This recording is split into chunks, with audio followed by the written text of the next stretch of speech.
update video happening right now.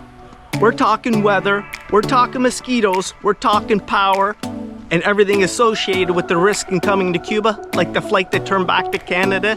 Yep, I was on it. We're talking food, we're talking quantity, variety, we're talking Melia Costa Rey, family versus level. We're talking water temperature, traveling in low season, and so much more on this update video.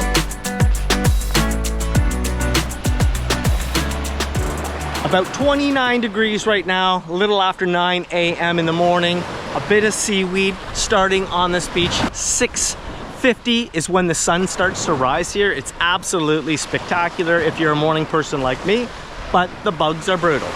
Okay, the weather since I've been here. It hasn't rained since we've been here. It's been sunny. It tried to rain today, earlier, but as you can see, sun's breaking out, okay? It might cloud over in the afternoon, but then it breaks. Sometimes the clouds, they're not a bad thing. It's been very hot and very humid. I think mid-afternoon, it's probably 32 degrees with a lot of humidity. Bring lots of suntan lotion and bring lots of bug spray because it has been getting very, very buggy since I've been here. Earlier yesterday morning, the plane did go over and spray, and they've been spraying all day. Eventually, I heard that the plane crashed, okay? And I heard that the pilot was fine, but the plane did go down, so I don't know what that's gonna mean for the upcoming travel season here. The mosquitoes I find are bad from about 6:30 a.m. till about 8:39 a.m. And then right now I'm on the beach and they're fine. They come back around dusk. Around 5:30, 6 o'clock, yeah, they start coming back out again. So lots of bug spray, as much as you can bring, different brands, because I don't know what brand is stopping them. The seaweed here. Yeah, this is probably about the most amount of seaweed I've seen so far that I've been here. But in a couple of hours from now, the tractor will be out and the boys will be cleaning it up. Let's talk about power, because I think this is on everyone's mind. Is there a risk to your holiday? There could be. This is Cuba, but right now the resort has not flinched at all since I've been here with power, nor have we had a water issue, and I've had tons of water. So if you're coming and you're going to a resort, that's typical. Resorts have backup generators, and I'm in Cayo, Coco, so our power comes from Iran, and I haven't heard about one power issue from anybody else since I've been here.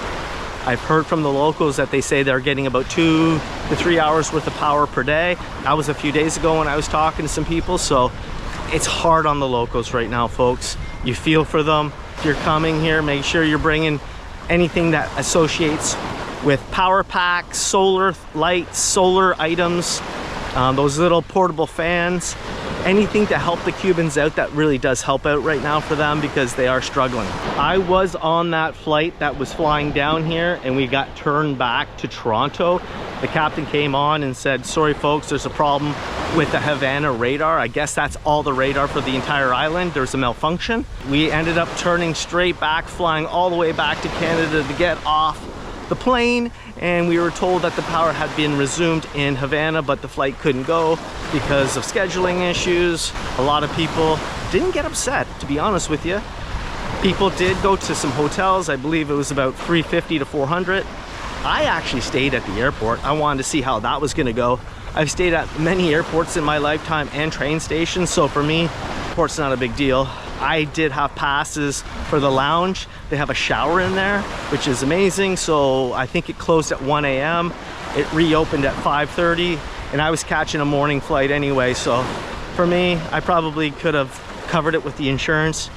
That was the last thing on my mind. I just didn't need to clutter my mind or wait in line to get a hotel, and I wasn't doing that. I just hunkered in like many other people did at the airport, and it was fine. Let's talk food at this resort, okay? Melia Costa Rey and the level. I have access to everything. I think the food at Melia Costa Rey is good. The variety is limited. The quantities are okay. It is low season, so I understand what I'm getting into. I understand when you're paying limited price. Now I'm staying at the level, so we have a 24-hour snack bar and we have an a la carte, and the food quality I think has been good. In the a la carte, it's a small menu. It's a fairly decent variety if you're only staying for 7 days. Now at the 24-hour snack bar, they actually had a hamburger today, but they also have the ham and cheese. They have a Cuban sandwich, chicken sandwich, and a pizza. If you're coming here, I can see why Melia Costa Rey is a busy resort, because you have those access to those 4 a la cartes, and I think the a la cartes are great. So I did Alma, I did the Oriental, and I did go into the Cuban restaurant, and the food quality was good in all of them. I think I enjoy the a la cartes here more than the buffets, and I'm a buffet kind of person, but the a la cartes are done really well and the service in there is great. Now the level area and the food quality in the level, I think I like the a la carte there, okay? I have to do a comparison between the level and Melia Cayo Coco. I have to say I think the food quality and quantity over at the Melia Cayo Coco I think is slightly better, and I think the pastry chef over there is much better. I'm not throwing anyone under the bus here, I'm just saying my personal opinion. I like a little bit of you know, desserts once in a while, and I found the desserts Melia Cayo Coco to be better, okay? Now the resort itself, Melia Costa Rey, it's beautiful. I can see why it's busy for families. 5 pools and they're clean.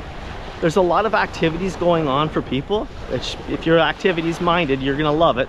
They have a theater, they've got the disco, they've got pool parties going on during the day, and if you just want to go out to the ocean and lounge around, well, you can do that too, because they got a million loungers. They have a couple of beach bars, they have a grill, they have everything that you would expect at a resort in case you're a first timer, you've never been here before. I think this has over 50% occupancy at this resort. For a 3rd week in September, that blew my mind. They were over 50%. They were saying that they were gonna go up higher than that later on in the week, and I just couldn't believe it. The rooms are gorgeous, okay? Even the base room here is well done, it's well decorated. I showed it in my last video and I'll show you again. So if you want the base fare, that's a standard garden room. If you want to go up a notch, well, you can go over to the level, spend more money, and be well serviced, well looked after, boutique size, fantastic pool area, great loungers, own access to the beach. Everything self-contained.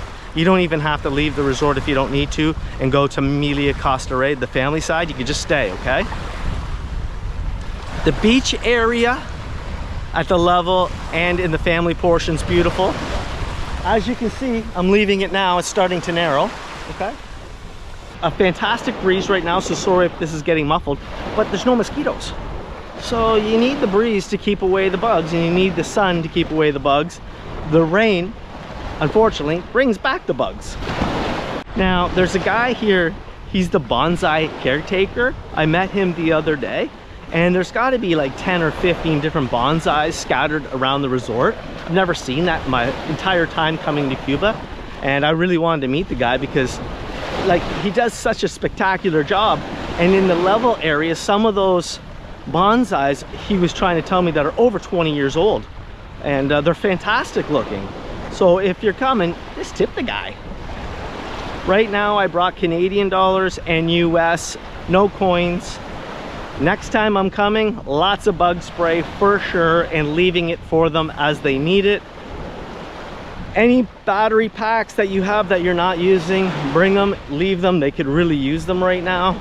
Because a battery pack takes more than 2 hours to charge, the problem is the power's coming on during the day when the workers are working, and by the time they get home they don't have power, and their power packs are not fully charged. So that's a bummer, you know. That is a bummer for the workers. So when you hear their stories, your heart's gonna go out to them. For sure it will. Anyway, folks, 9 a.m. in the morning, if you're coming, this is what it's gonna look like. 3rd week in September. Absolutely stunning, fantastic. I'm heading to Veradero. I'm gonna go check out the mosquitoes there, see how bad they are, let you know, make an update video. And I'm hitting a couple of resorts there. I want to say thank you to all my Patreons. I just got a couple of new Patreons last night, and I just want to say thank you very much. It really helps me out. And Jenny says hello. She's going to be with me soon. Our beach bags are selling well. And some of the colors are sold out. T-shirts are in, they're selling well. Sticker packs are in. We always have stickers. They're selling well. Hats are, I think, all sold out now. But I'll do another order later. Like I always say, if you like my channel, do me a favor, like and subscribe. It does help me out. Help me get to 25,000. And I'll see you in the next video.